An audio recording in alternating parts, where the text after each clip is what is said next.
శ్రీ విష్ణు సహస్రనామ స్తోత్రం 7వ శ్లోకం.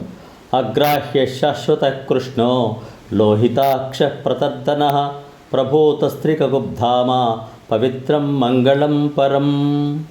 అగ్రాహ్య ఇంద్రియాలచే గ్రహింపబడినవాడు.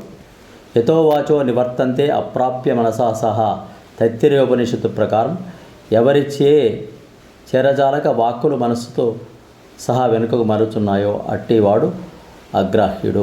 శాశ్వత అన్ని కాలాల్లోనూ ఉండువాడు, ఆది అంతములు లేనివాడు. కృష్ణ ఆనంద స్వరూపుడు, సత్ చిత్ ఆనందంగా ఎల్లప్పుడూ ఉండేవాడు.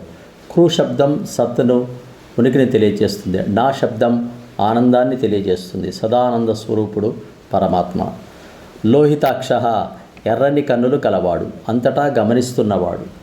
ప్రతర్దన ప్రళయకాలంలో సృష్టినంతటిని నశింపజేయువాడు, తనలోకి లయం చేసుకోవడం అని అర్థం.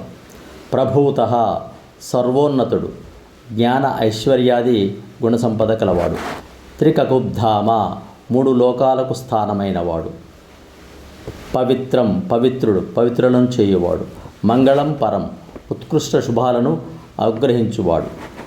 ఏ బ్రహ్మము తనను స్మరించినంత మాత్రము చేతనే అశుభాలను తొలగించి బహుశుభాలను కలుగజేయునో అటువంటి బ్రహ్మతత్వాన్ని మంగళం అని అంటారని విష్ణు పురాణం తెలుపుతోంది. శ్లోకం మరొక్కసారి.